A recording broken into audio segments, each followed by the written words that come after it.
अला मल्ला नबी मिन बअदी सय्यदना व मौलाना मुहम्मदनिल मुस्तफ़ा व अला आलिहि व अस्हाबिहि व अहले बैतिहि अजमईन।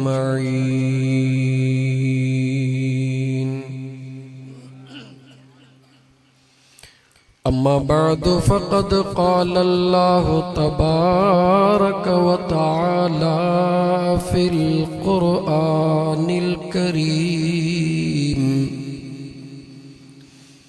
अऊज़ु बिल्लाहि मिनश शैतानिर रजीम बिस्मिल्लाहिर रहमानिर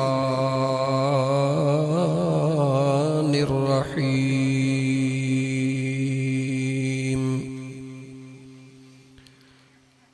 क़ुल बिफ़ज़्लिल्लाहि व बिरहमतिही फ़बिज़ालिका फ़लयफ़रहू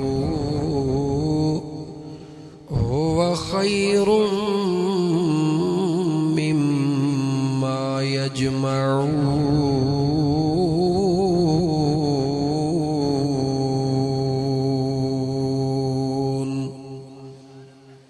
वक़ाल अल्लाहु तबारक व तआला इन्नल्लाह व मलाइकतहु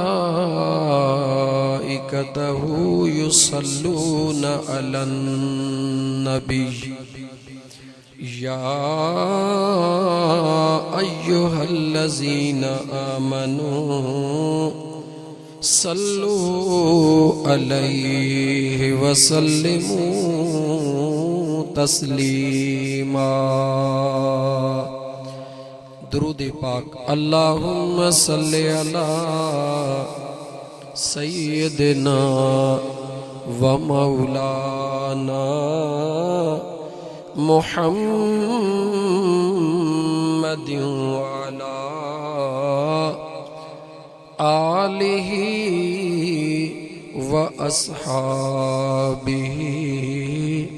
व अहले बैतिहि अजमईन।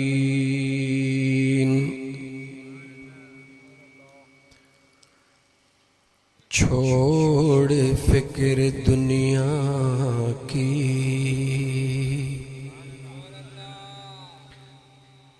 भाई चल मदीने चलते हैं। छोड़ फिक्र दुनिया की छोड़ फिक्र दुनिया की चल मदीने चलते हैं क्योंकि मुस्तफ़ा गुलामों की किस्मतें बदलते हैं जो मुस्तफ़ा गुलाम है। मुस्तफ़ा गुलामों की यार किस्मतें बदलते हैं। छोड़ फिक्र दुनिया की।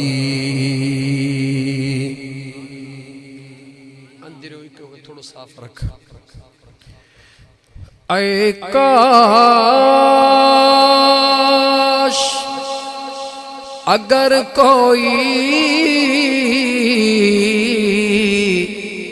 कह दे मेरे कानों में, अगर काश कोई कह दे मेरे कानों में, चल तुझको मदीने में, चल तुझको मदीने में मुस्तफा बुलाते हैं। चल तुझको चल चल चल चल तुझको मदीने में, मेरे मुस्तफा बुलाते हैं। छोड़ फिक्र दुनिया की, बस सारी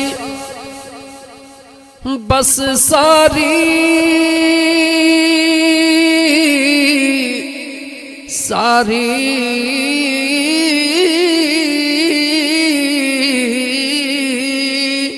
बस सारी दुनिया में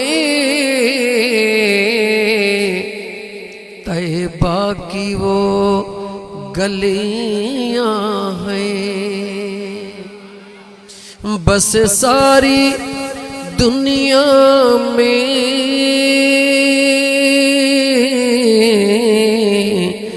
तैबा की वो गलियां हैं। जिस जगह पे मुझ जैसे अरे खोटे सिक्के चलते हैं, जिस जगह पे मुझे जैसे भाई खोटे सिक्के चलते हैं, छोड़ फिक्र दुनिया की, चल मदीने चलते हैं। मुअज़्ज़ज़ सामईन किराम, तमाम घट महफ़िलन में अॼुकल्ह नात पढ़ंदो हाँ ऐं तमाम घट नातूं पढ़ंदो हाँ। कोशिश कंदो हाँ त का हिक ॿ ॻाल्हि इश्क जी अल्लाह जे मख़लूक ताईं पहुचे।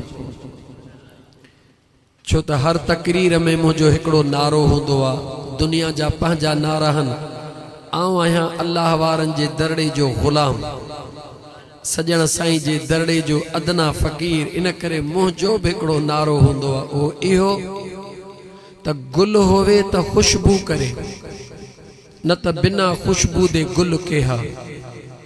यार होवे त वफ़ादार होवे, वरन बिना वफ़ा दे यार केहा। दीन दा जलसा होवे त कल्ब दी कट लहे, वरन जलसे दा फ़ायदा ही केहा। बस इन हिकड़े नारे ते ही ज़िंदगी जी अल्लाह ताला बुनियाद रखी है। उन रब खां सवालात मुंहिंजा करीम रब, न कि हेठायूं ॼाणाव न कि मथायूं। अगर को इन ख्याल सां आयो आहे त अॼु फ़क़ीर के धमाका हणो त भुलियल आहे, धमाकनि वारा ॿिया थई अदा।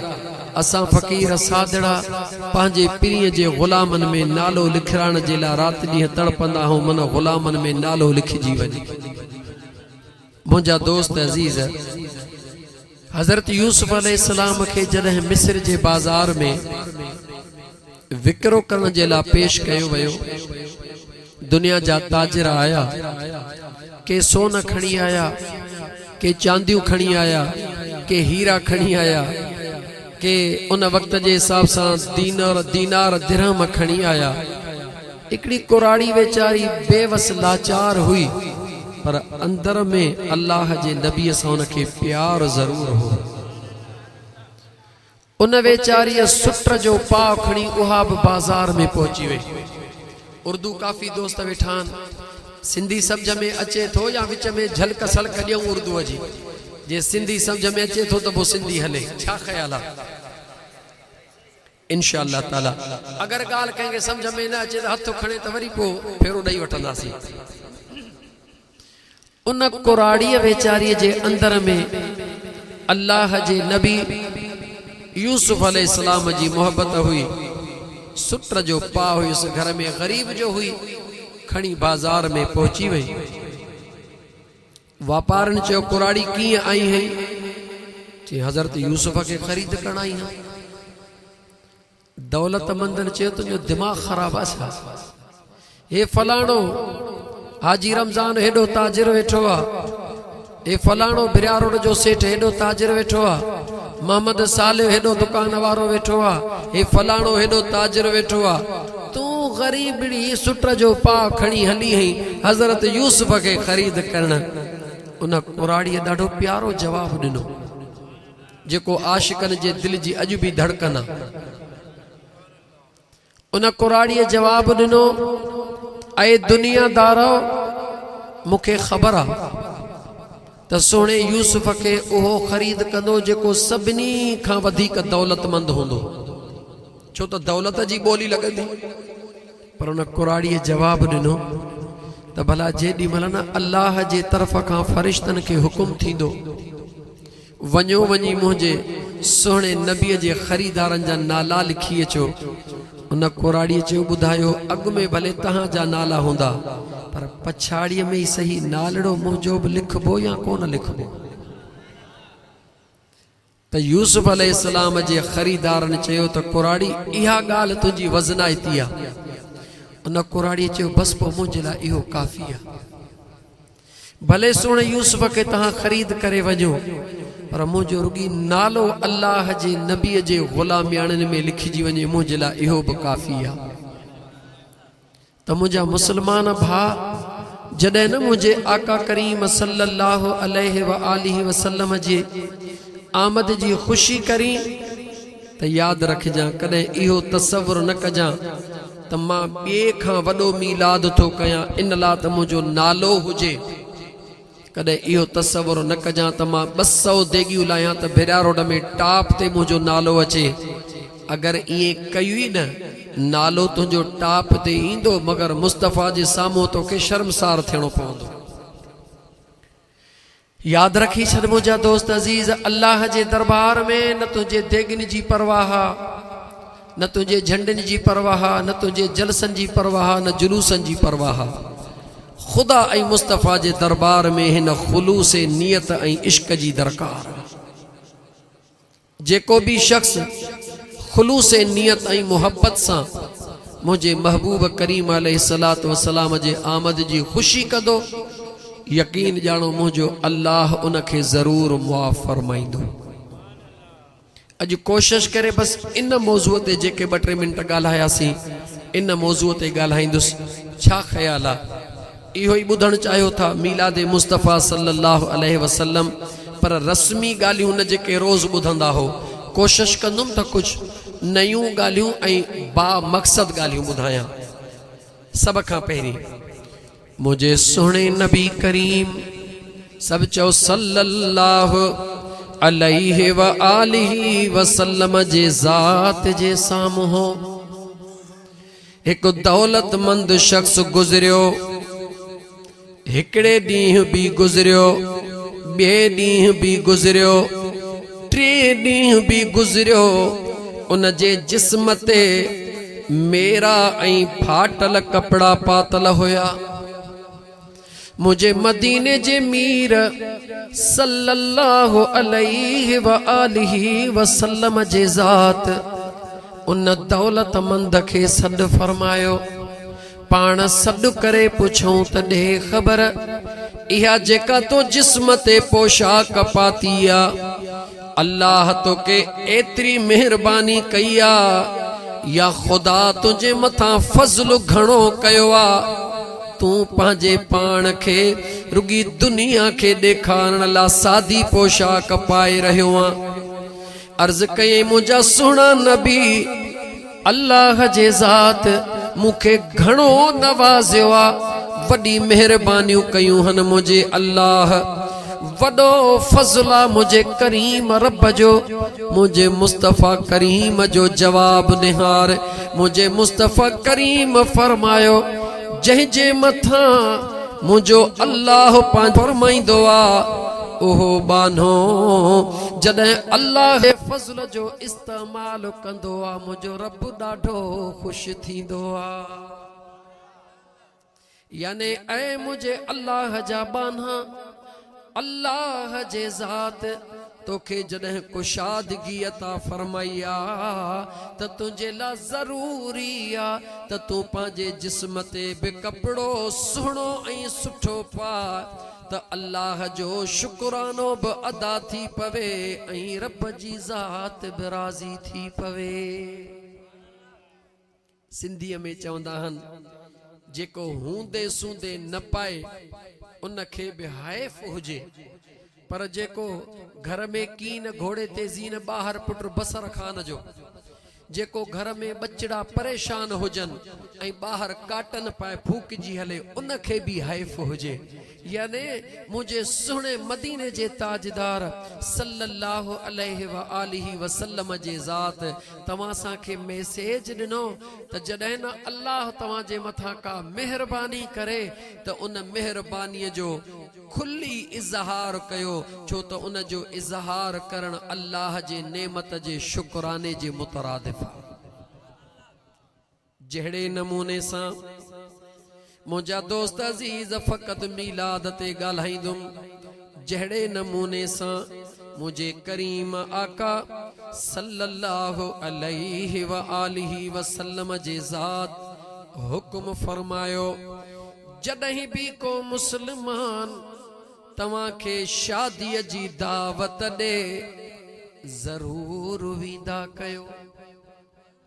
जॾहिं को मुसलमान तव्हां खे निकाह जी दावत ॾे ज़रूर विदा कयो ऐं उन निकाह वारे खे अल्लाह ताला जे महबूब जो कहिड़ो फरमान ओ निकाह करण वारो कुंड पासे में निकाह न कजो लिकी छुपी निकाह न कजो मस्जिदिन में ऐलान कजो मस्जिदिन में पढ़ा ॾियारजो निकाह जा ऐलान कजो तव्हां जा दोस्त अचनि तव्हां जा मिट अचनि तव्हां जा अज़ीज़ अचनि जॾहिं गॾु थियनि पोइ उन इज्तिमा जे अंदरि मां मुस्तफ़ा करीम जे हिन निकाह वारी सुन्नत खे अदा कजो मां मुस्तफ़ा भी खुश थींदुसि मुझो रब भी खुश थींदो। समझंदा हलजो अल्लाह ताला जे महबूब फरमायो त हिक सुन्नत खे अदा करण जे लाइ ई जेको न जेकॾहिं लिकी कुंड पासन में वञी निकाह कंदा आहिनि पोइ नतीजो छा निकिरंदो आहे महीना 3-4 गुज़रंदा आहिनि त पोइ पाण हशर जी ख़बर अथव। यादि रखी छॾ मुस्लमान हर उन निकाह में बरकत आहे जंहिंमें अबे ऐं अम्मा जी रज़ा शामिल आहे। याद रखी छॾजां तूं केतिरो भी पंहिंजे पाण खे सियाणो समझ तूं केतिरो भी पंहिंजे पाण खे आला तालीम याफ़्ता समझ लेकिन याद रखी छॾ दिन दुनिया जे अंदरि अल्लाह ऐं अल्लाह जे रसूल खां बाद अगर तोसां को सच्ची मोहब्बत करण वारो आहे उहो तुंहिंजी जीजल अम्मा ऐं तुंहिंजो दिलबर पीउ आहे। बाकी तमाम दुनिया जा रिश्ता मतलब वारा हन मकसद वारा हन पर जीजल अम्मा ऐं दिलबर पीउ पंहिंजे औलाद सां बेमकसद प्यार कंदो आहे उन्हनि जी का बि लालच कान हूंदी आहे। मदीने जे साईं फरमायो छाजे मुतालिक हिक सुन्नत खे अदा करण जे लाइ जॾहिं सुन्नत निकाह खे अदा कयो त माण्हुनि खे गॾु कयो इज्तिमा कयो माण्हुनि खे गॾे करे इन ख़ुशीअ जो इज़हार कयो। निकाह करण वारे खे हुक्म थियो त माण्हुनि खे दावत ॾेई घुरायो ऐं दावत जिन खे मिले थी आम मुस्लमाननि खे हुक्म थियो त जॾहिं तव्हां खे शादीअ जे निकाह जी दावत मिले पंज कम छड़े भी उते वञो छो त मुझे मुस्तफ़ा जे सुन्नत सां हिक नई जोड़ी वजूद में अची रही आ। अंदाजो लगा जॾहिं मुझे मुस्तफ़ा करीम सल्लल्लाहु अलैहि व आलिहि वसल्लम जी सुन्नत अदा करण जे लाइ हुक्म थी रहियो आ त पंहिंजे माण्हुनि खे गॾु कयो, दोस्तन खे गॾु कयो, बिरादर खे गॾु कयो, सभिनी खे गॾु करे बाद में मुझे महबूब जे सुन्नत खे यानी खुशीअ खे अदा कयो, खुशीअ जो इज़हार कयो। त पोइ मां तोखां सवाल थो पुछां, जंहिं महबूब जी सुन्नत कुंड ऐं पासे में अदा करण खां आला ऐं अफ़ज़ल आ त इज्तमाई शिकल में कयो त मूंखे जवाब ॾे, जंहिंजे करे इहा सुन्नत मिली आ उन महबूब जहिड़ी खुशीअ ते असां खुली खुशियूं कयूं या न कयूं, जवाब ॾे। अज़ीज़ाने मन ओ मुझा मुसलमान भा, अल्लाह ताला जे सुणे महबूब सल्लल्लाहु अलैहि व आलिहि वसल्लम हर खुशीअ जे मौके ते खुशी कई आ। हे चंद ॻाल्हियूं फिरके वारियत खां आज़ाद, फिरके वारियत खां परे खालिस अल्लाह जे दीन जे ला मुझे मदीने वारे मीर जे निस्बत जे ला थई। ओ मुझा मिठड़ा मुझे महबूब मदीने जे साईं सल्लल्लाहु अलैहि व आलिहि वसल्लम जे पाक घरड़े जे अंदर हफ्तो हफ्तो चुल्हे कान बरंदी हुई। बुधो थव हफ्तो हफ्तो भी मुझे आका जे घरड़े में चुल्हड़ी कान बरंदी हुई। लेकिन हेॾे गौर कर, जॾहिं मुझे करीम आका जे अंगणन ते अल्लाह जे ज़ात इमाम हसन के पैदा फरमायो या इमाम हुसैन के पैदा फरमायो, जॾहिं घरड़े में खुशी थी आ मुझे करीम आका सल्लल्लाहु अलैहि व आलिहि वसल्लम अल्लाह जे ॾिनल नेमत जे खुशीअ जो इज़हार कीअं कयो आ। ज़रा गौर कर, पंहिंजे बचड़े इमाम हसन जे मथड़े जा वार लाहे ताराज़ीअ जे हिकड़े पलड़े में विधा, ॿिए पलड़े में चांदी तोरे, उन खुशीअ में मुझे मुस्तफ़ा उहा चांदी ग़रीबन में तक़सीम करे छॾी आ। सिर्फ इन ते पियो ॻाल्हायां त खुशीअ जो इज़हार करण, खुशीअ खे मल्हाइण, इहा मुझे महबूब मुस्तफ़ा जी सुन्नत आ। ओ मुझा दोस्त अजीज, सुणे इमाम हसन ऐं हुसैन दिलबर जे ॼमण ते मुझे करीम आका चांदी वारड़न जे बराबर मिसकीनन में विरहाई आ, खुशीअ जो इज़हार कयो आ। पर जॾहिं अकीके जो टाइम आयो आ, हसन ऐं हुसैन सुणे जे अकीके जो टाइम आयो आ, पूरा हदीस जा किताब खोले ॾिस, हिकड़े पासे हाल ग़रीबी आ, ॿिए पासे अल्लाह हिक खुशी ॾिनी आ। मुझे महबूब मुस्तफ़ा हिकड़े हिकड़े बचड़े जे अकीम के में ॿ बकर कुर्बान करे पंहिंजे आशिकन खे खाराया हने। इहो सच आहे या न? ॻाल्हि सच आहे या न? छॾ फिरकन जी पचर, हकीकत जे मथां अच। मुझे महबूब मुस्तफ़ा तो असांखे कहिड़ो पैगाम ॾिनो त ओ मुझे करीम रब जा बानो, जॾहिं अल्लाह तव्हांखे का खुशी ॾे त उन खुशीअ जो इज़हार बि खुशीअ जे सूरत में कंदा कयो। मां तोखां थो पुछां, ओ मुझे महबूब ते कलमे पढ़ण वारा, जॾहिं तो असांखे फज्र जी निमाज़ बा जमायत नसीब थींदी आ त जिस्म में खुशी थींदी आ या कान थींदी आ? जवाब ॾियो। थींदी आ खुशी। जॾहिं क़ुरान करीम जी तिलावत नसीब थींदी आ, क़ुरान जी तिलावत करे चवंदा हूं मुझा करीम रब तुंहिंजा लख एहसान, जेका बि अल्लाह जे तरफ़ खां नंढड़ी नंढड़ी दीन जे सूरत में ख़ुशी मिलंदी आहे तव्हां सां ख़ुशी कंदा हूं पोइ मूंखे जवाब ॾे जेका महबूब जे सुन्नत जे सूरत में तोखे ख़ुशी मिले उन जे मथां ख़ुशि थी करे शुक्रानो अदा करी। पर जॾहिं मुझे आका मदीने जे ताजदार जी ज़ात तोखे मिले जे उन ते ख़ुशी न करी ॿुधा तुझे रोज़े नमाज जी ख़ुशी कहिड़े कम जी आहे। याद रखी छॾ मुजादा हा ज़रूरी नाहे त मुझे करीम आका जे मीलाद जे ला तू वॾा ख़ैरातूं करी वॾा जलसा ऐं जुलूस करी जेकॾहिं ॿियो कुझु बि न थई भला एतिरो रुगी कर जॾहिं रबीउल अव्वल जो चंड ॾिसजे ख़ुशीअ में पाड़े खे बि छॾे ॾे पंहिंजे बचड़नि खे पुटड़नि नियाणियुनि खे सॾु करे रुगी 10-10 रुपया कढी ॾे। बचड़ा पुछनि बाबा कॾहिं बि राति जो ख़र्ची कान ॾिनी अथई अॼु कहिड़ी ख़ुशीअ में ख़र्ची ॾेई रहियो आहे उन्हनि ॾे निहारे चयो बचड़ा अॼु मुंहिंजे महबूब जे आमद जे चंड जी पहिरीं राति बीठी आहे। जिए पांजे बचड़न के उहा खर्ची ॾींदे 10 रुपयनि जी त काई हैसियत कान्हे का मगर तुझे सॼे घरड़े में इहो माहौल पैदा थी वियो चंड ॾे निहारण शुरू कयो। हाणे उहे नंढड़ा बचड़ा हर चंड जो इंतज़ार करे पुछदा बाबा वरी कॾहिं तो रबीउल अव्वल जो चंड ॾिसजे त असांखे राति जो वरी ख़ुशी मिलंदी।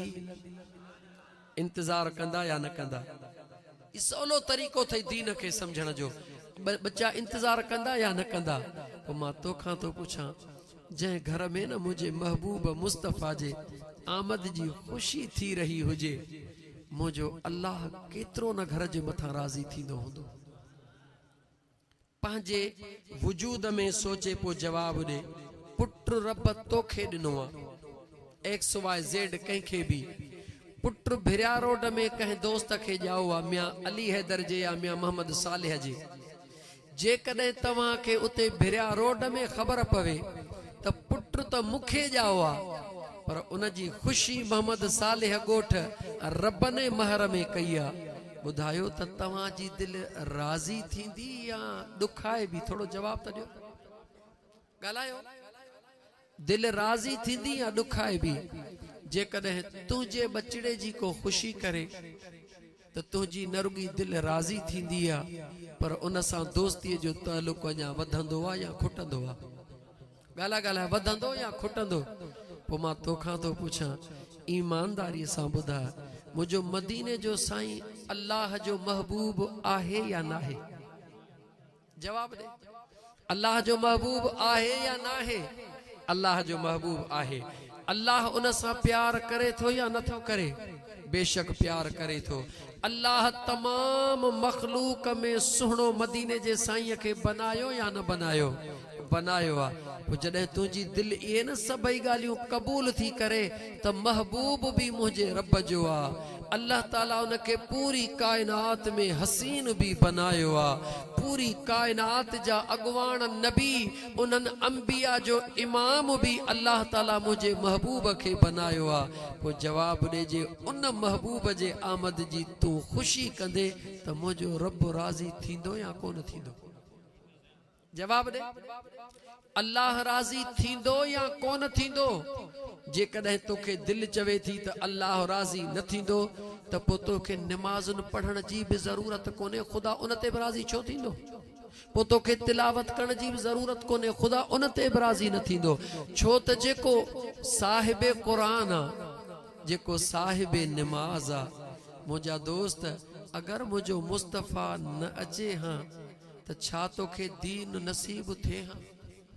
ॻाल्हि ओ मुसलमान तोखे सुजाग करण थो चाहियां त हिन महीने जे क़द्र जी तोखे ख़बर कान्हे का, हिन महीने जे अंदाज़ जी तोखे ख़बर कान्हे का।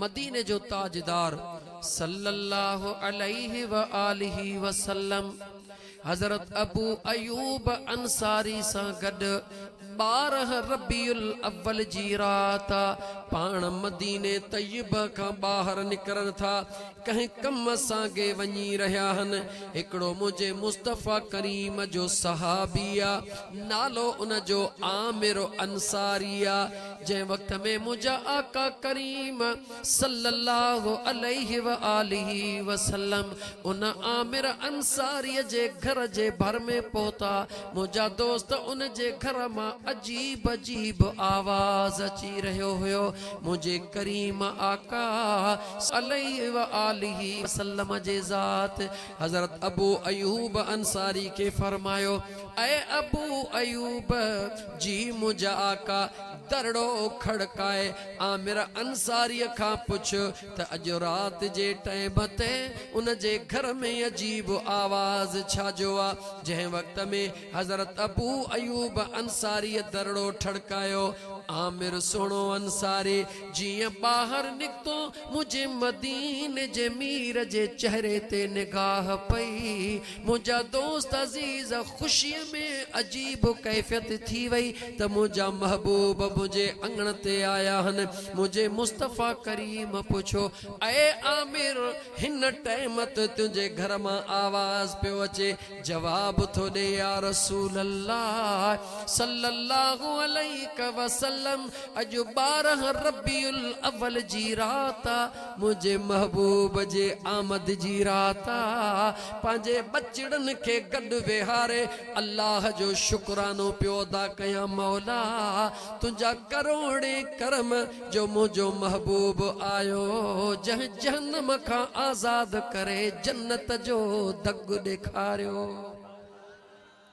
मुझे मदीने जे साईं सल्लल्लाहु अलैहि वसल्लम मुर्की करे पान फरमायो ऐ आमिर अल्लाह ताला तुझे मथा तुझे बचड़न जे मथा पांजो फजल फरमाए मुझो महबूब राजी थी पयो मुझो करीम आका नाराज कोन थियो ओ मुझा दोस्त अजीज दुनिया जा मिसाल केतरा दई केतरा दिया बस हिकड़ी शे फाइनल आ त खुशी खुशी हुंदी आ कायनात जे अंदर अगर सब का वडी खुशी आ त मुझे महबूब मदीने जे ताजदार जे आमद जी खुशी आ मुझे मदीने जे मीर सल्लल्लाहु अलैहि वसल्लम जो उतबान नाले हिकड़ो सहाबिया केर नाला याद कयो मां हली हली थकजी पयो हाँ लेकिन तहां जा पहरा पहरा जलसा होंदा तहां थोड़ी हिम्मत ॾेखारियो तहां जे मथा माक पवंदी त मुझे मथा जजी माक पइजी वेंदी तहां थोड़ा होशियार थींदो त मूंखे भी टेक मिली वेंदी सहाबी जो नालो छा है कोन वरते शेर पढ़ आयो आयो आयो सरकार आयो आयो आयो सरकार वाहू जो लगी पई बहार दिल चवे थी झूमी चवा मत लख भेरा मरहबा चवा ओ मत सब भेरा मरहबा चवा छाप थी पे मीला तू करण न छड़ी दासी या रसूल अल्लाह चवण न छड़ींदासी हर आशिक निर्वारा केड़ी लगी पई बहारा दिल चवे थी झूमी चवा मत लख बेरा मरहबा चवा ओ मत सब बेरा मरहबा चवा सरकार जी दावत हर गुलाम कदोआ उतबान नाले सहाबिया कुराड़ो थी वयो आ अखिन जो नूर ख़त्म थी वयो आ, नाबीन थी वयो आ। मुझे आका जे मस्जिद नबवी ताईं पहुंचण जी हिम्मत कान बची आ। पांजे बचड़े सा बाह में बाह दई सहारो वठी करे मुझे आका जे हुजूर में आयो, दरबार मुस्तफ़ा में आयो। अर्ज करे थो आका अखिन खां नाबीन थी वयो हाँ, मुझा महबूब मुस्तफ़ा मां उतबान जी दिल थी चवे त मुझो महबूब मुझे अंगण ते केॾी महिल पेरड़ा घुमाए अचे। मुझे मदीने जे ताजदार सल्लल्लाहु अलैहि वसल्लम गरीबन जे गमखार यतीमन जे यार पांजे उन गुलाम नाबीन जी दावत कबूल कंदे हुजूर पुछो ऐ उतबान जी मुझा आका केतरा माण्हू अचूं सुभाणे ज़ुहर नमाज तखां बाद ईंदासीं। उन नाबीन सहाबी अर्ज कयो मुझा आका जेतरा भी मुझे मुस्तफ़ा जा गुलाम ज़ुहर जे नमाज ते अचन मुझे महबूब सां गॾु सभिनी खे मां मिस्कीन जी दावत अज़ीज़ा ने मन ॿियो ॾींहुं थियो जंहिं वक़्त में ज़ुहर नमाज खां बाद मुझा आका करीम अलैहिस्सलातु वस्सलाम पांजे सहाबा सां गॾिजी करे उन नाबीन सहाबीअ जे अंगण ते पहुता। अखिन खां नाबीना बस कंहिं भर में हथड़े इशारो ॾेई चयो ऐ उतबान मुझा महबूब तुझे अंगण ते अची विया आहिनि। इहे जुमले ॿुधण जी देर हुई।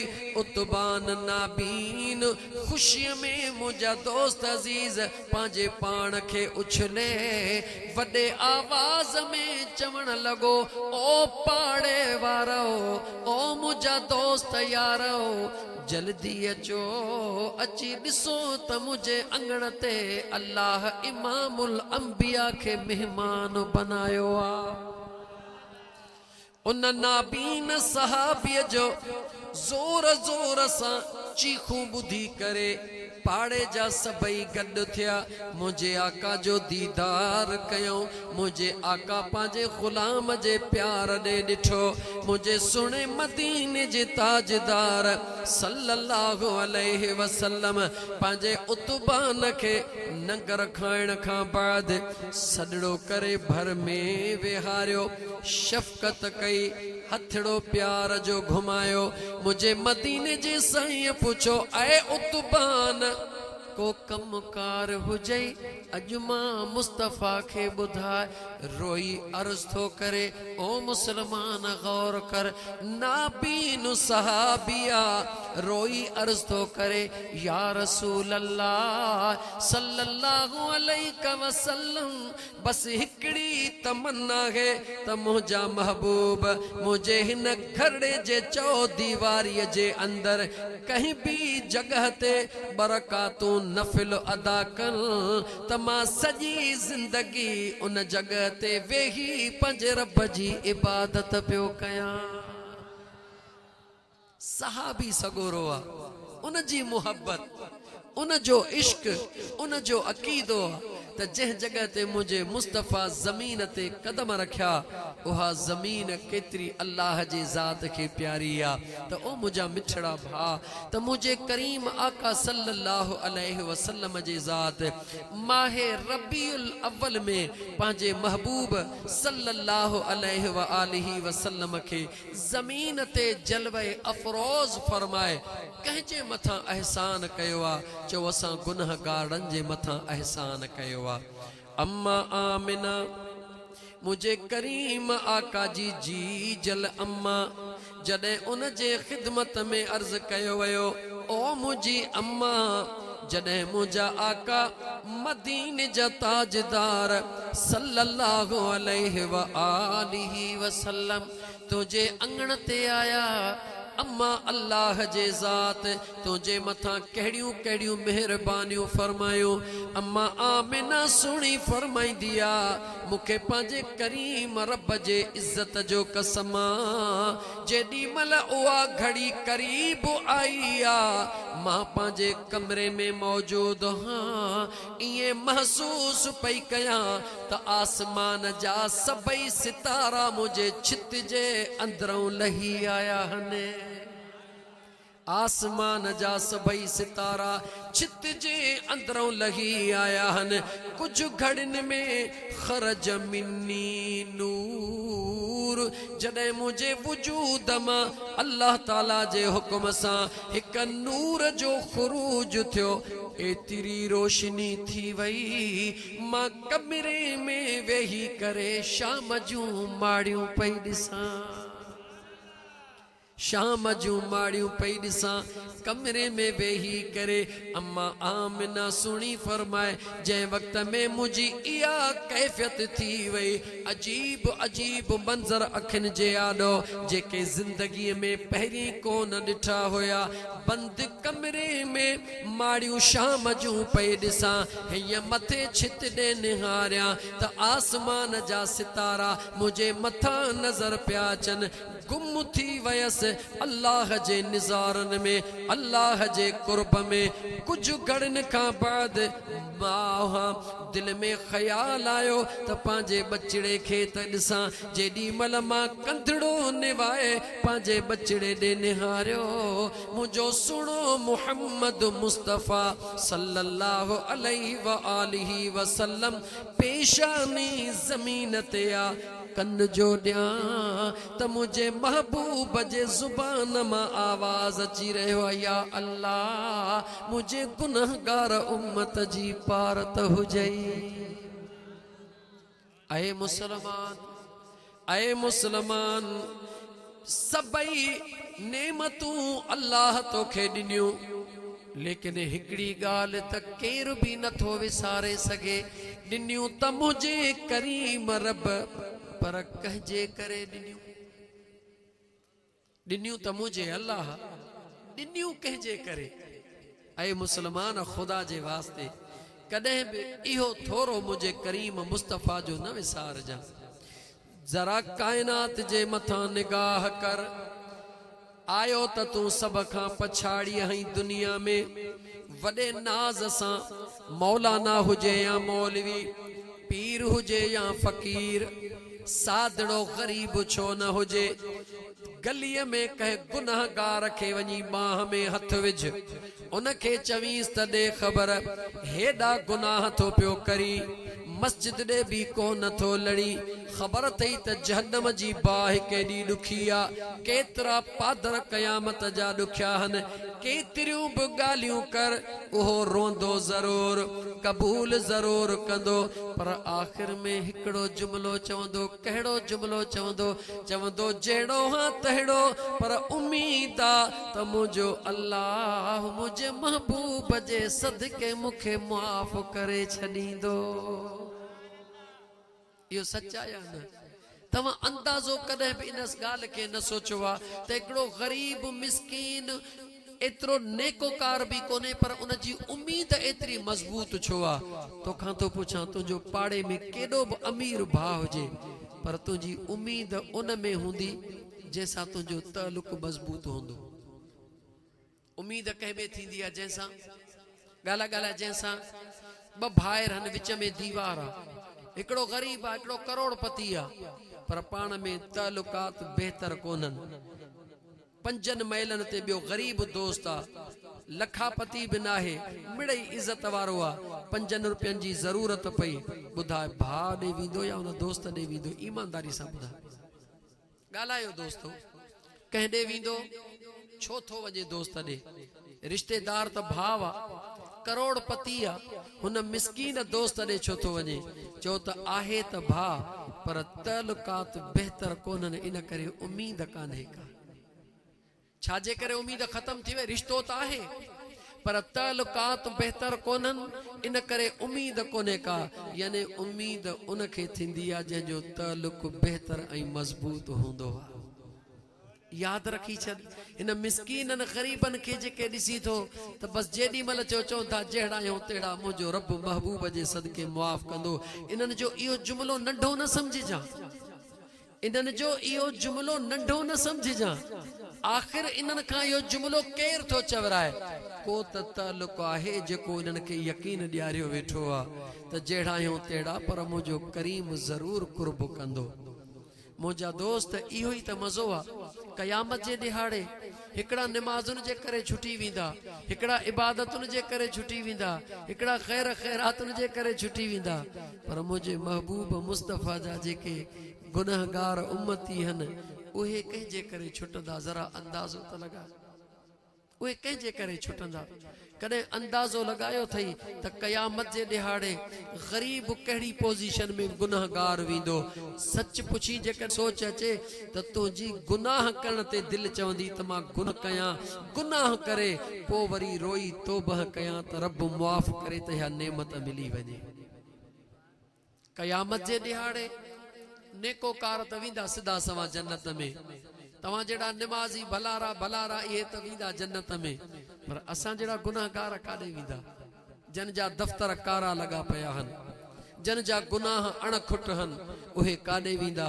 जो उन्हनि खे हिकिड़ो ई सहारो हूंदो त मुंहिंजे महबूब जा हथड़ा केॾी महिल था खजनि त रब रहमत वारो दड़ो थो खोले।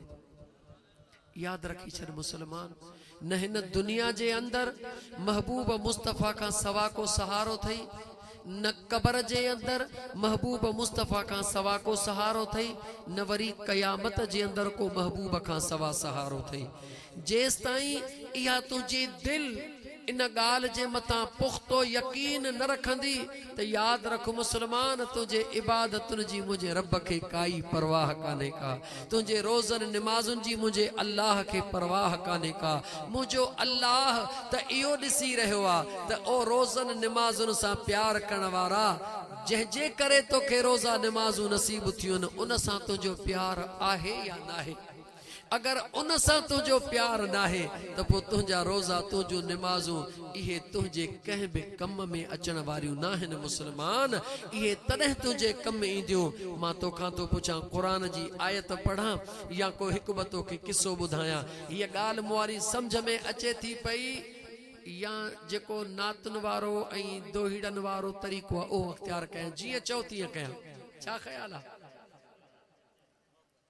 ओ मुसलमानो, ओ मुसलमानो, मुझे करीम आका जा दीवानो, खुदा जी ज़ात थी जाने त अल्लाह ताला जे ज़ात के जेको नहीं इश्क ऐं मुहब्बत आ, ये जेको खुलूस ऐं सच्चाई आ, जेको ज़ाहिरी तौर ते वॾे ठठ ठांगर वारो न आहे, मुझे खुदा खे ॾाढो वणंदो आ।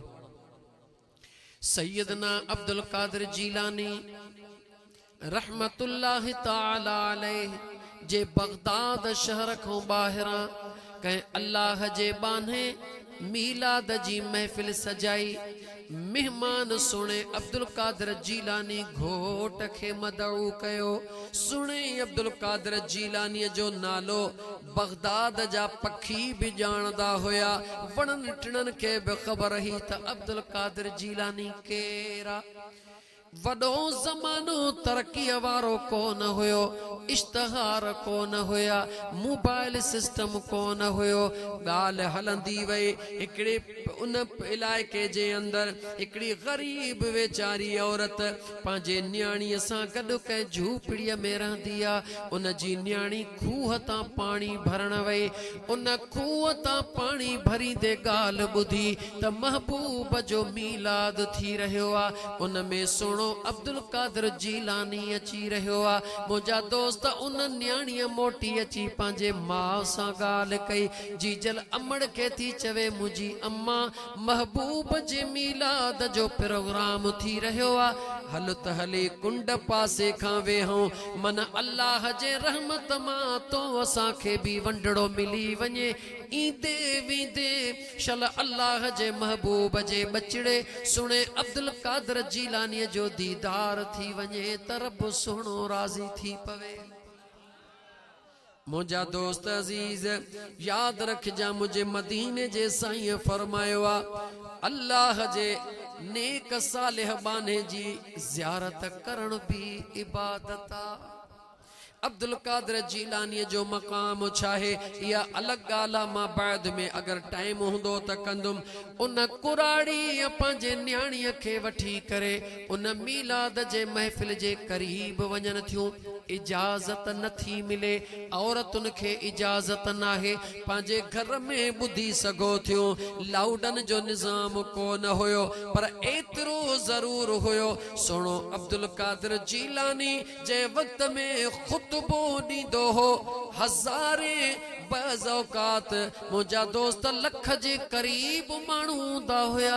हर हिक जे कन में ईअं आवाज़ पहुचंदो हुयो ॼण भर में वेठल जे कन में आवाज़ पहुची रहियो आहे। सैयदना अब्दुल कादिर जीलानी रहमतुल्लाह ताला अलैहि जे मोहब्बत वारी उहा कुराड़ी ऐं उन जी न्याणी मायूस थी मोटन थियूं। न्याणी पंहिंजे अमड़ जी जल खे भाकुर पाए करे चवे थी ओ मुंहिंजी अम्मा दौलत मंदन त हेॾो वॾो महबूब जे मीलाद जी महफ़िल कई आ। मुंहिंजी अम्मा मूंखे एतिरो ॿुधा त महबूब रुगी दुनियादारनि खे इजाज़त मिली आ मीलाद करण जी या महबूब जो मीलाद को ग़रीब भी करे सघे थो। मां जवाब ॾिनो ओ मुंहिंजी बचड़ी हकीकत इहा है त मुंहिंजो मदीने जो साईं अमीरन खां वधीक ग़रीबन सां प्यार कंदो आ। उन न्याणीअ पंहिंजे जी जल अमड़ खे चयो ओ मुंहिंजी अम्मा जी मुंहिंजी बचड़ी जेकॾहिं मुंहिंजो महबूब ग़रीबन सां वधीक प्यार थो करे पोइ मोट त पंहिंजे घर में वेही महबूब जो हली मीलाद कयो। मां ऐं न्याणी वापसि मोटी करे पंहिंजे घर में पहुतियूं। वुज़ू मौजूद आ, वुज़ूअ सां अम्मा अटड़ो ॻोहे रही आ, न्याणी भाॼी पचाए रही आ।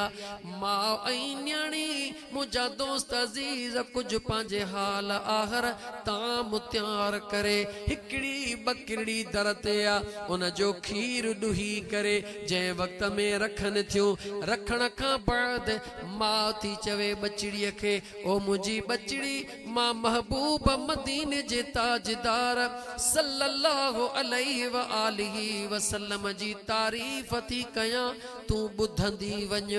मुंहिंजो महबूब जे मीलाद जो इहो तरीक़ो आ त हिकिड़ा तारीफ़ कंदा आहिनि मौजज़ा बयान कंदा आहिनि ॿिया ॿुधंदा आहिनि। न्याणी अमड़ जे हंज में सुम्ही रही आ छो त हर न्याणीअ खे अमड़ जे हंज में सुकून मिलंदो आ। मां मुंहिंजे मदीने जे साईं जो मौजज़ो बयान करण शुरू कयो। अमड़ मौजज़ो बयान करे रही आ। न्याणीअ खे ॿुधंदे ॿुधंदे निंड अची वई। मां ॾिठो त मुंहिंजे बचड़ीअ खे निंड अची वई आ। आस्ते आस्ते कंधड़ो हंज मां खणी करे भर में सुम्हारियो ऐं मां बि भर में लेटी पई। बसि चंद लम्हा गुज़रिया अचानक जी जल अमड़ भड़को ॾेई निंड मां उथी न्याणीअ खे हथ लॻो उहा बि उथी पई। न्याणी माउ खां थी पुछे ओ मुंहिंजी जी जल अम्मा मूंखे ॿुधाए त छाजे करे छिरक भरे उथियां। न्याणीअ खे माउ थी चवे बचड़ी अजीब अजीब खुशबू अची रही आहे ईअं महसूस थी रहियो आहे त को आयो आहे जहीं रंग लायो आहे। न्याणी पंहिंजे जी जल माउ जी ॻाल्हि ॿुधी छो त न्याणी रोई रोई सुती हुई। जॾहिं न माण्हू घणो रोई सुम्हंदो आहे त नक बंदि थी वेंदो आहे फितरी अमल आहे। उहा न्याणी जो रोई रोई सुती त पंहिंजे नक खे ज़ोर सां थी साह खणे जीअं जो खुशबू आई चवे थी अम्मा खुशबू त मूंखे बि अची रही आहे पर मुंहिंजी जी जल अम्मा सां ग़रीब मिसकीन मारूअड़ा असां वटि खुशबू किथां आई। माउ धी हिक ॿिए सां ॻाल्हाइनि थियूं। दरड़े ते को खेकर थो करे, पंहिंजे हुजण जो एहसास थो ॾियारे। जॾहिं दरड़े ते घर वॾा कोन हुया, चौ दीवारियूं कोन हुयूं, ग़रीब बाणो चौरो हुयो या छपरड़ो हुयो, माउ धी महसूस कयो त दरड़े ते को आवाज़ ॾेई रहियो आहे, खेकर करे रहियो आहे, खंघी रहियो आहे। जीअं जो माउ ऐं न्याणी ॿाहिरि आयूं, दरड़े ते ॾिसनि केरु ॿियो नाहे, बगदाद वारो बादशाह अब्दुल कादिर जीलानी घोट बीठो आ। न्याणी ऐं मां खुशीअ खुशीअ में सुणे अब्दुल कादिर जीलानी जी ज़ियारत करे, अखियुनि मां लुड़क लाड़े खुशीअ जो इज़हार कयो। सुणे अब्दुल कादिर जीलानी घोट जवाब कहिड़ो ॾिनो, ऐं अल्लाह जा बाना गौर कर। सुणे अब्दुल कादिर जीलानी फरमायो, ऐं अल्लाह जूं बानियूं तव्हां मां अब्दुल कादिर जीलानी सां ॾिसण मिलण लाइ मंज़ल करे पयूं अचो। अॼु अल्लाह तव्हांजे मथां महिरबानी कई आहे जो अब्दुल कादिर जीलानी तव्हांजे अंगण ते पंहिंजे महबूब मदीने वारे मीर जो दीदार करण आयो आहे। याद रख, होया त ॿई ग़रीब, माउ बि ग़रीब, धीउ बि ग़रीब, पर मुंहिंजे आका उन्हनि जे अंगणनि ते कदम घुमाया। लेकिन मुंहिंजा दोस्त अज़ीज़, हर अख मुंहिंजे महबूब जो दीदार करे कान सघंदी आहे। हबीबन जे दीदार जी, हबीबन जे दीदार जी अल्लाह ताक़त उन्हनि खे ॾींदो आहे जन में दीदार जी सहप बि मौजूद हूंदी आहे। लेकिन मुंहिंजे आका करीम अलैहिस्सलातु वस्सलाम जे आमद जी निशानी इहा हूंदी आहे त अचानक थधिकार थी वेंदो आहे। चइनी तरफ़नि खां अजीब ख़ुशबूअ जी हुबकार थी वेंदी आहे। जॾहिं अचानक ख़ुशबूअ जी हुबकार थी वञे त दिल मां आवाज़ ईंदो आहे त को त आयो आहे जंहिं महफ़िल खे रंग लायो आहे। मुंहिंजा दोस्त अज़ीज़, अल्लाह जे सुहिणे नबी सल्लल्लाहु अलैहि व आलिहि वसल्लम फरमायो त ऐं अल्लाह जा बाना, जेॾी महिल न तोखे इबादत कंदे या दुआ घुरंदे रोअण अची वञे त मुंहिंजे मदीने जे साईं फरमायो त उन महिल तूं यकीन समझंदो कर त मुंहिंजे अल्लाह जी रहमत मूंखे घेरे वई आहे। अल्लाह जे रहमत जी निशानी आहे त जेॾी महिल तुंहिंजे अखियुनि में लुड़क लड़ी अचनि ऐं तुंहिंजी दिलि फिसी पवे त मुंहिंजे साईं मदीने जे ताजदार फरमायो उन वक़्तु तूं यकीन समझी छॾ त मुंहिंजो रब तो ते राज़ी थी पियो आहे। अल्लाह जी रहमत तोखे घेरे वई आहे। हाणे दुआऊं घुरंदो वञ, मुंहिंजो रब तोखे ॾींदो वेंदो। मुंहिंजे आका करीम एतिरो बि फरमायो त ऐं अल्लाह जा बाना, अगर कसरते गुनाहन जे करे तोखे रुअण नथो अचे, तोखे रुअण नथो अचे, तू चाहीं थो त मां रुआं मगर तोखे रुअण नथो अचे त मुंहिंजे मदीने जे मीर फरमायो रुगी रोअण जहिड़ो मुंह करे वेह, मुंहिंजो रब तुंहिंजूं दुआऊं क़बूल करे छॾींदो। ऐं मुंहिंजा दोस्त अज़ीज़, ख़ुदा रा ॿुधा त मुंहिंजो करीम रब जॾहिं महिरबानी कंदो आहे त उन जूं निशानियूं मुंहिंजे महबूब मुस्तफ़ा ॿुधायूं, ऐं मुंहिंजो महबूब मुस्तफ़ा जॾहिं लीअड़ो पाईंदो आहे उन जूं निशानियूं वरी उन जे दीवाननि ॿुधाए छॾियूं। सैयदना अबू बकर सिद्दीक़ चओ रज़ी अल्लाह तआला अन्हु, पाणी हिकिड़ो तो सलात पढ़ो, सल्लल्लाहु अलैहि या रसूल अल्लाह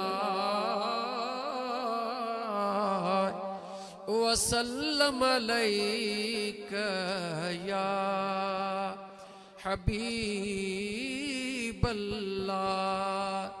एक दफ़ो शौक़ सां वरी पढ़, ॾिसां त जागी थो या निंड में है।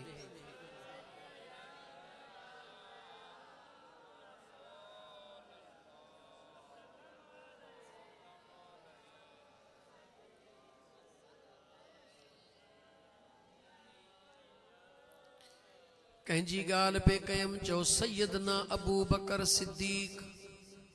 कंहिंजी ॻाल्हि कयमि नालो वठ मुसलमान, नालो वठी दिलि ठार, यादि रखी छॾ, छो त अबू बकर सिद्दीक अथई मुंहिंजे मुस्तफ़ा जो यार। तूं नालो वठी दिलि ठार त रब कंदो तुंहिंजो हिते बि बेड़ो पार त हुते बि बेड़ो पार।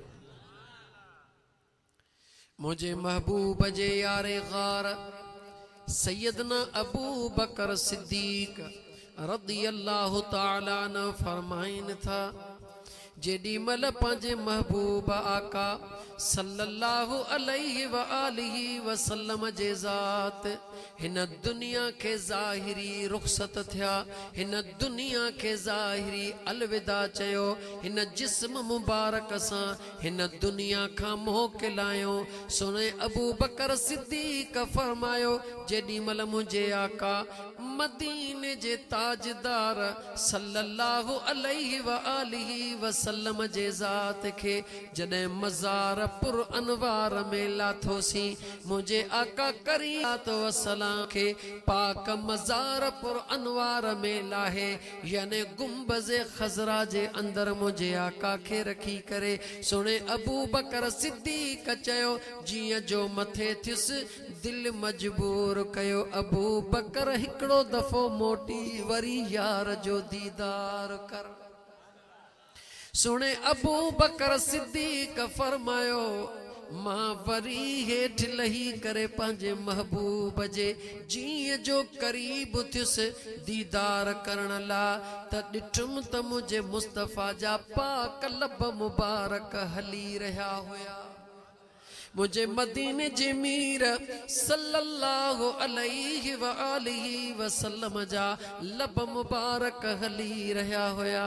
सुने अबू बकर सिद्दीक फरमायो मुझे दिल में यकीन थी वियो त ऐ अबू बकर महबूब कुछ फरमाए रहिया हन।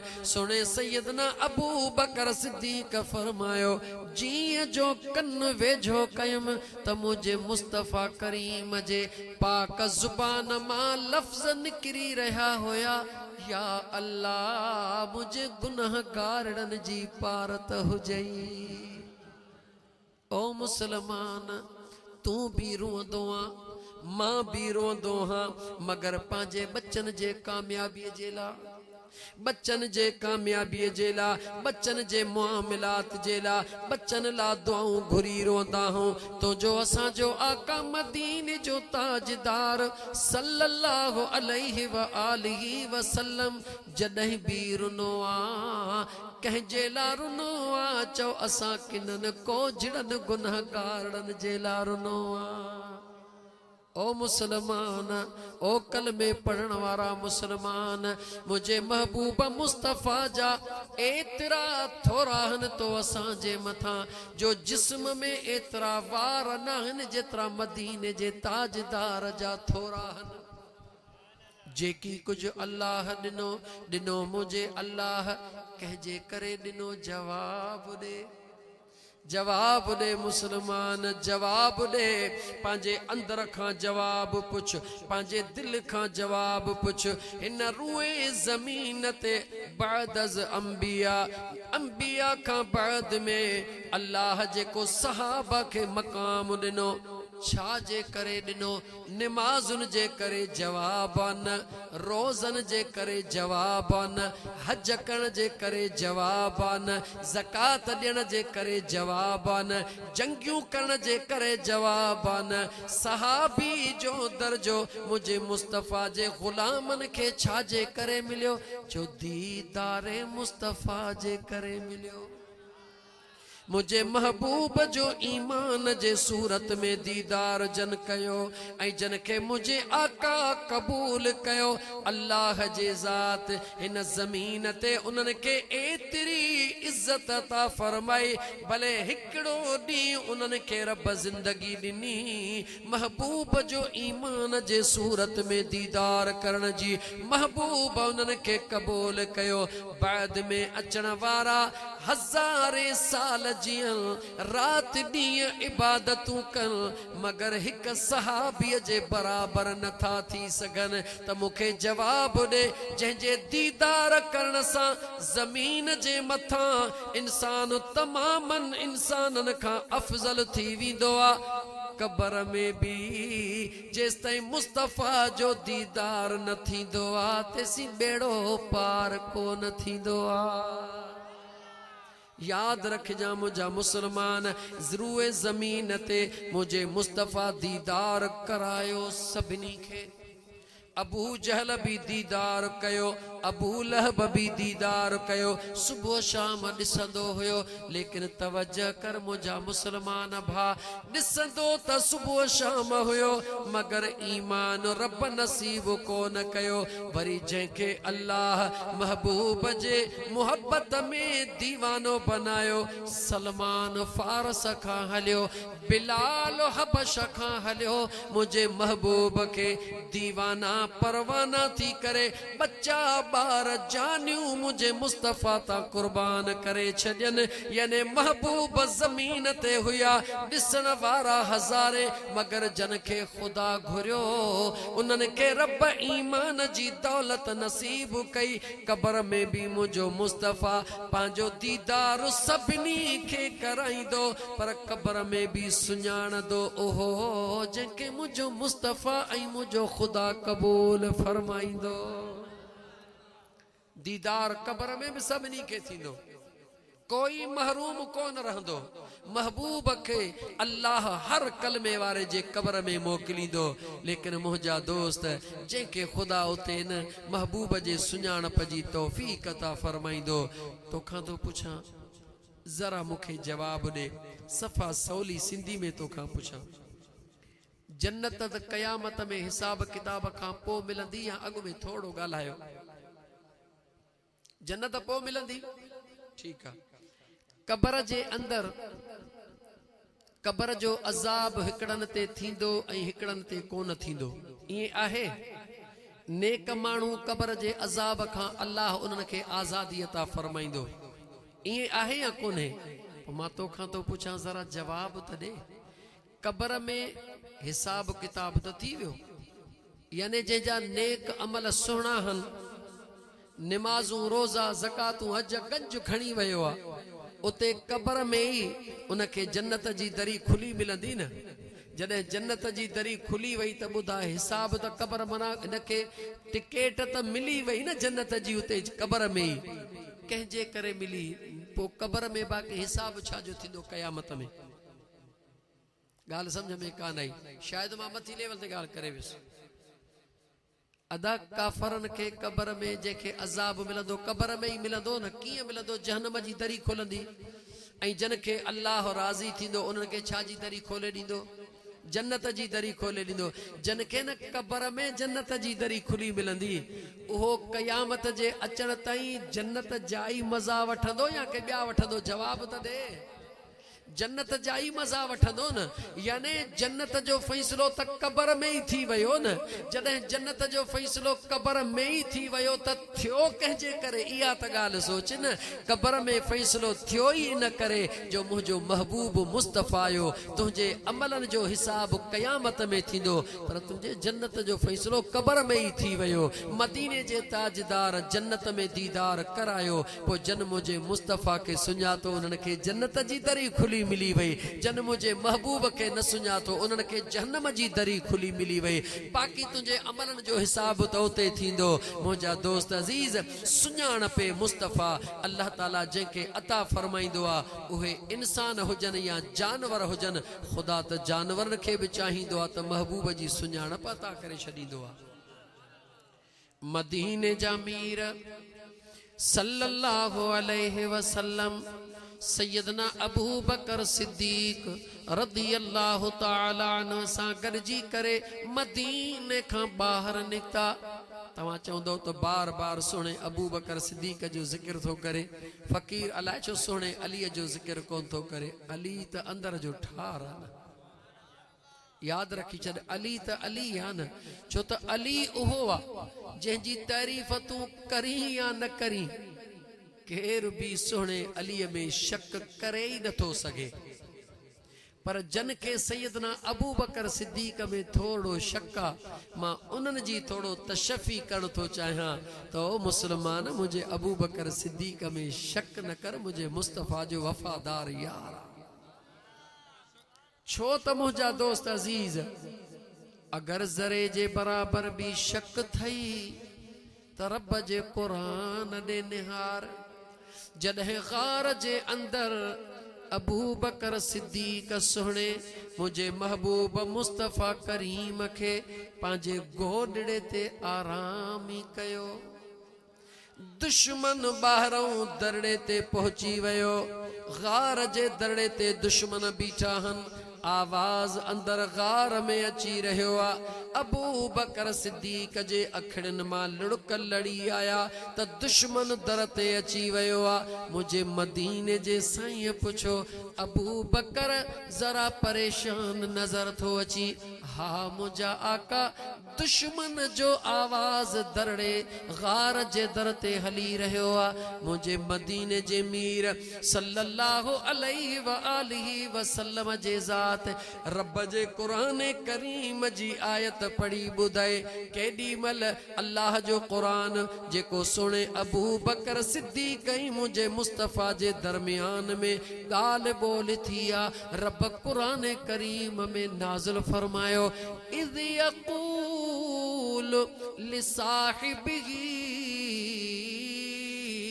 जॾहिं मुझे रब जो कुरान तो फरमाए, जॾहिं दोस्त पांजे महबूब के अर्ज कयो, आका दुश्मन बाहर अची वयो आ। त मुझे आका फरमायो, अए अबू बकर फिक्र न कर, जन बिन सां टियों गॾु अल्लाह हुजे उन्हनि खे कंहिंजी बि परवाह कान हूंदी आ। मुझे सुने मदीने जे मीर फरमायो, मथा जिब्राइल कुरान खणी आयो, ला तहज़न इन्नल्लाह मअना।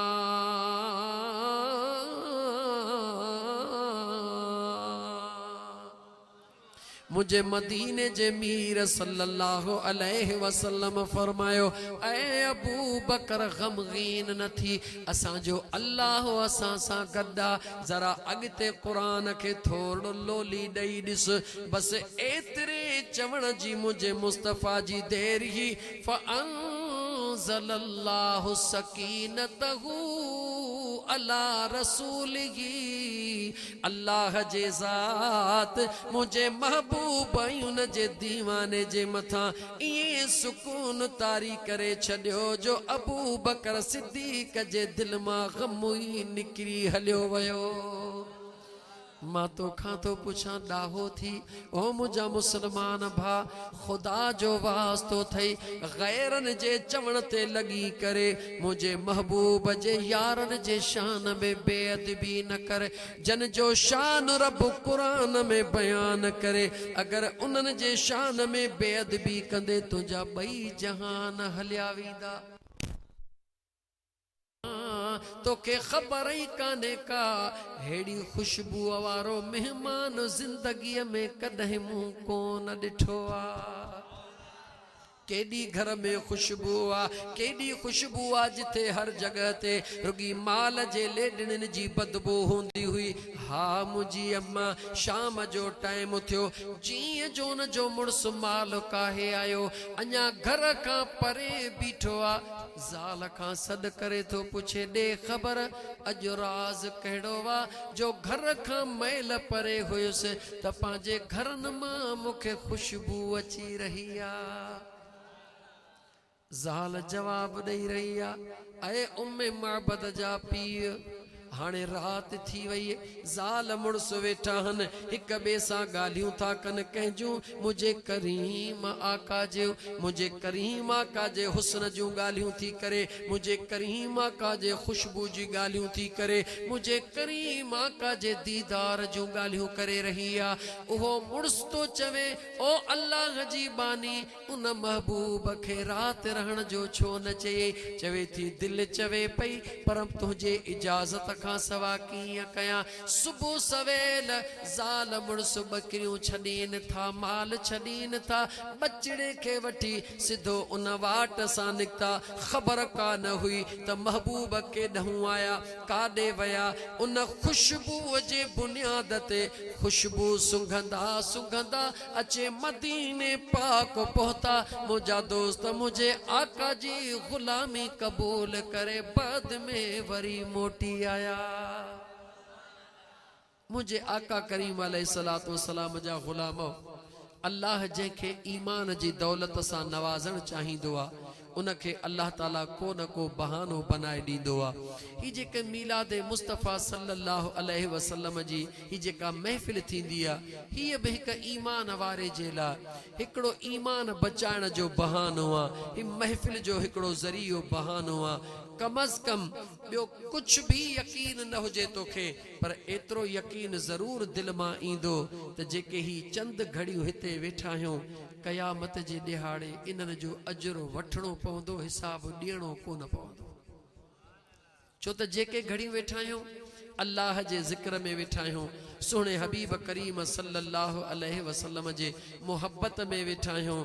अल्लाह ताला जा बाना जॾहिं कोई महफ़िल अल्लाह जे ज़िक्र ऐं अल्लाह जे महबूब जे इश्क में थींदी आहे त मुंहिंजो अल्लाह पंहिंजे फ़रिश्तनि खे फ़रमाईंदो आहे, ऐं फ़रिश्तो ज़रा ज़मीन ॾे निहारियो, गवाह बणिजी वञो त मुंहिंजा बांधड़ा अणॾिठे मां ख़ुदा सां केॾो प्यार करे रहिया आहिनि। मुंहिंजे महबूब जो दीदार त न कयो अथनि, पर मुंहिंजे महबूब सां केॾो न प्यार करे रहिया आहिनि। मुंहिंजा दोस्तो, जॾहिं पोइ उहे इज्तिमा उहे माण्हू अल्लाह जे दरबार में हथड़ा खणंदा आहिनि त अल्लाह फ़रिश्तनि खे फ़रमाईंदो आहे, हथड़ा मुंहिंजा बाना था खणनि, आमीन तव्हां चओ त मां रब इन्हनि जूं दुआऊं क़बूल करे छॾियां।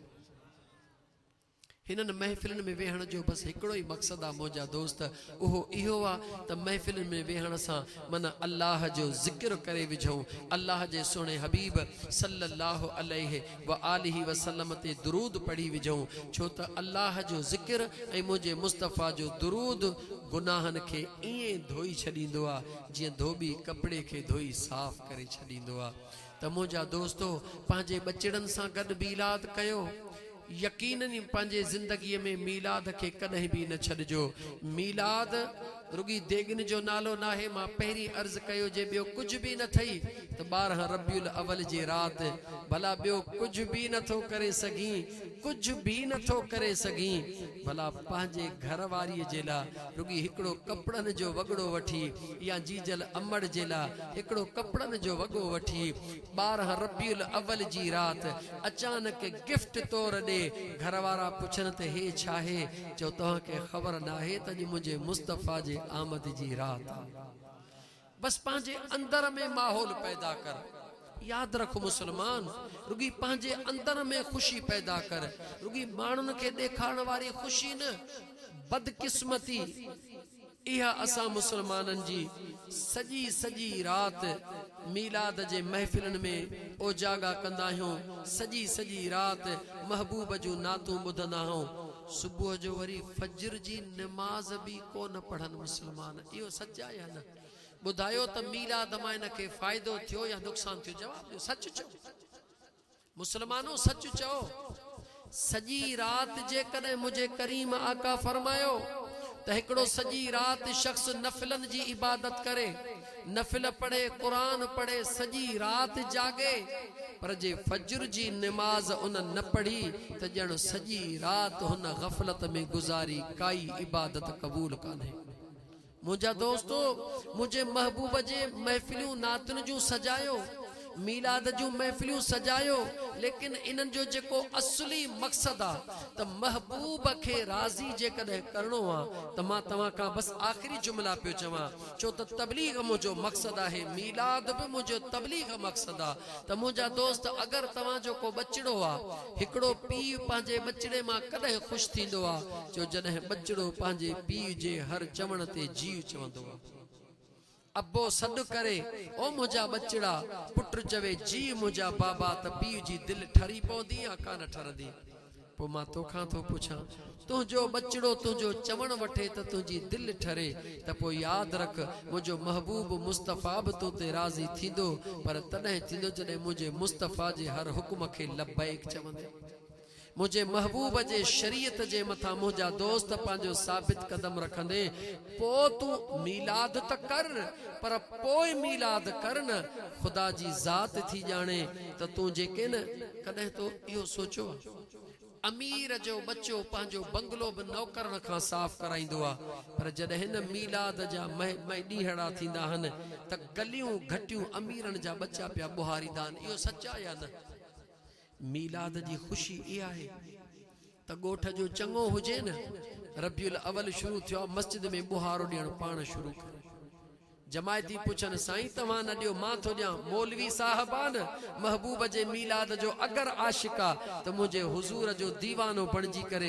मस्जिद के बुहारण पाण शुरू करे गंद कढण पाण शुरू करे अगर कह महबूब जो मीलाद कयो आ केॾो भी अमीर आ माण्हुनि जा हथड़ा पाण भी धोआरे माण्हुनि के पानी पाण प्यारे माण्हुनि के हथन सां पाण मानी खाराए अंदर में इश्क पैदा करे अंदर में मोहब्बत पैदा करे हले भी पयो रोए भी पयो ऐं मुझे महबूब ते दुरूद पढ़े भी पयो पो ॾिस त मीलाद करण सां दीदार थिए थो या नथो तू मीलाद जे हकीकत के समझ त सही तो असां बस मीलाद जे हकीकत के इहो समझो आ बस झंडियूं लगायूंसी नारा हयासी जुलूस कढियासी रात जो घणे ताईं असां नात खानी करे करे करे सुमी रहियासी पो नमाज पढ़ी सी त ठीक आ न त बस ठीक आ महबूब जो मीलाद ओ मुसलमान जे महबूब जे आमद जी खुशी करे रहियो हुई उन मुझे मुस्तफा जे अचण जो मकसद छा आहे उन मुझे आका करीम अलैहिस्सलातु वस्सलाम जे आमद जी खुशी तो करी उन जे आमद जो मकसद केड़ो आ मुझे आका करीम अलैहिस्सलातु वस्सलाम जे आमद जो मकसद रुगी दुनिया के सिंगार न हो पर दिलन मां बिन कुफर के कढणो होयो दिलन मां बुग़्ज़ के कढणो होयो दिलन मां कीने के कढणो होयो हां जे कने वाकई तू मुझे मुस्तफा जो मीलाद करण चाही तो त पो फकीर जी आशिक राज पर ताहिरी जी गाल बुध सजन साईं जे गुलाम जी गाल बुध जिया रबियुल अवल जो चंड भी है त वनी पांजे रुठलन के परचा हली वंज पांजे भाइरन दे हली वंज पांजे मिटन दे जडे न तुजी खुशी थींदी आ पुत्र जी शादी कराइंदो हई त रुठलन के परचाइंदो हई या कोन परचाइंदो हई जवाब दे पुत्र जे शादी में रुठलन के परचाइंदो हई इन नियत सां तब खुशी में पंहिंजा न हूंदा त खुशी कीअं थींदी पो जॾहिं पुत्र जे शादी में रुठलन के परचाई तो तुझे पुत्र जे शादी जी खुशी वडी आ या मुझे मुस्तफा जे मीलाद जी खुशी वडी आ जवाब दे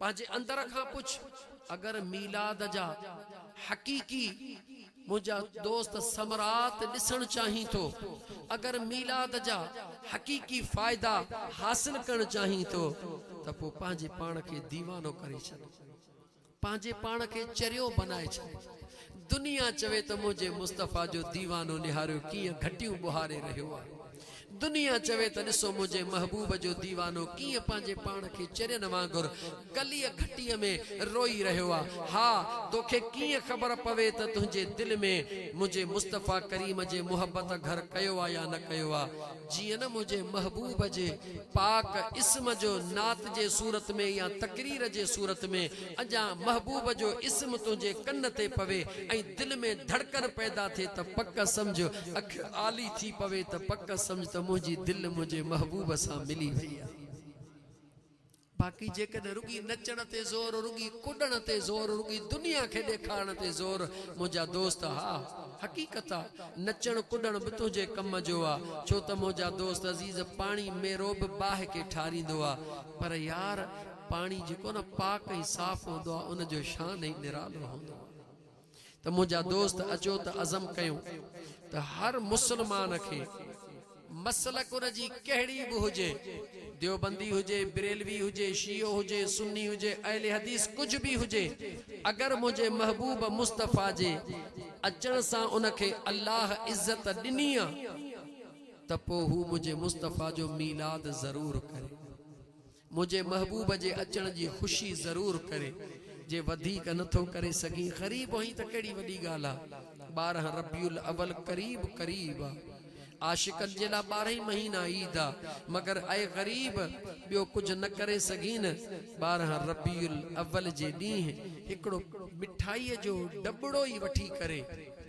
शहर मां भला टाफिन जो डबड़ो ई वठी करे गलिन घटिन में नंढड़नि ॿारनि खे मुंहिंजे महबूब ते दुरूद पढ़ंदो बि वञ नंढड़नि ॿारनि खे शयूं ॾींदो बि वञ बचड़ा पुछनि चाचा छो थो विरहाई चईनि अॼु मुंहिंजे मुस्तफ़ा जे आमद जो ॾींहुं आहे महबूब जे मीलाद जे ख़ुशीअ में विरहाए रहियो ॾिस त मुंहिंजो रब राज़ी थिए थो या नथो थिए अल्लाह के राज़ी करण जो को तरीक़ो त अख्तियार कर न मुसलमान इंशाअल्लाह ताला अगर ये छो त असां ही ॻाल्हियूं फ़िलहाल ॾाढियूं ॾुखियूं हज़म थींदियूं असां आदी थी विया हूं वठ वठां जा ओ मुसलमान पंहिंजे पाण खे संभाल ज़िंदगीअ ते भरोसो न कर ये ज़िंदगी फना है आख़िर हिकिड़े ॾींहुं तोखे असांखे मरणो आहे ऐं महबूब जे दरबार में पुॼणो भी ज़रूर आहे इंशाअल्लाह ताला बस मुझे आका जो इए मीलाद कर मुझे आका जी इए खुशी कर जो मुझा दोस्त अजीज अर्श जा मलाइक भी दिसी चवन तो मुझे महबूब जो दीवानो आहे अल्लाह कुरान करीम में फरमायो कुल बिफज़लिल्लाह व बिरहमतिही मुझा मुस्तफ़ा ऐलान कर मुझा महबूब ऐलान कर त बिफज़लिल्लाह जॾहिं मां अल्लाह जी तव्हांजे मथां का मेहरबानी थे व बिरहमतिही मां अल्लाह जे रहमत जो तव्हांजे मथां जॾहिं को नुज़ूल थे फबिज़ालिक फलयफरहू पोइ तव्हां खुशू कयो अल्लाह कुरान में फरमाए रहियो सूरह यूनुस के खोले ॾिसो अल्लाह फरमाए तो पोइ तव्हां खुशू कयो मां अल्लाह जे मेहरबानिन जे मथां मां अल्लाह जे नेमतुन जे मथां मां अल्लाह जे रहमतन जे मथां खुशू कयो अल्लाह अॻियों उन खुशिन जी क़ीमत भी ॿुधाई आहे अल्लाह फरमाए थो हुव खैरुम मिम्मा यजमऊन जेतरी भी तो दुनिया दौलत गड कया उन सजी दुनिया दौलत खां मां अल्लाह जे फज़ल ऐं रहमत ते जेकॾहिं खुशी कंदे त मां अल्लाह तोखे ऐलान करे थो ॿुधायां त इहा उन दुनिया जे दौलत खां तुंहिंजे लाइ वधीक भली आहे छो त दुनिया जी दौलत तोखे दुनिया में कमी दी मुझे महबूब मुस्तफ़ा जी ज़ात उन खां वधीक भी कहिड़ो अल्लाह जो फज़ल थे मुझे महबूब मुस्तफ़ा जी ज़ात के अल्लाह रहमतल लिल आलमीन बनाए छॾियो आहे त मुंहिंजा दोस्तो लख अल्लाह जो रहमतूं ऐं लख मुबारकूं मियां मोहम्मद सालिह उन जे पुट मियां अली हैदर ऐं ॿियनि बचड़नि खे जन खे अल्लाह ताला जे ज़ात मुझे महबूब जे मीलाद जे खुशीअ में ज़िक्र ऐं दुरूद जी महफ़िल सजाइण जी तौफ़ीक़ अता फरमाई ऐं वरी लखे मुबारकूं तव्हां परे परे खां वेझे खां अचण वारनि दोस्तनि खे जन खे अल्लाह ताला हिन ज़िक्र वारी महफ़िल में कुछ घड़ियूं वेहण नसीब फरमायूं ऐं लखे मुबारकूं हिन ॻोठ जे रहण वारनि खे भी जन जे मथां हींअर अल्लाह जे रहमत जो नुज़ूल थी रहियो आहे छो त रब जे महबूब जो ज़िक्र थी रहियो आहे यकीनन अल्लाह जे रहमत जो नुज़ूल थी रहियो आहे अल्लाह ताला मूं गुनाहगार जो चवण तव्हां जो ॿुधण पंहिंजे बारगाहे रब्बुल इज़्ज़त में मक़बूल व मंज़ूर फरमाए अल्लाह ताला तव्हां सां सभिनी खे महबूब मुस्तफ़ा जे मोहब्बत जो ज़रड़ो अता फरमाए अल्लाह ताला तव्हां सां सभिनी खे हुज़ूर नबी करीम सल्लल्लाहु अलैहि शियत सजद रहमत अता फरमाए ऐ मुसलमान मुझे मुस्तफ़ा जे मथां दुरूद ऐं नमाज कसरत सां पढ़ंदो कर त मुंहिंजो रब तुंहिंजे मथां राज़ी थी पवंदो अस्सलामु अलैकुम व रहमतुल्लाहि व बरकातुहू।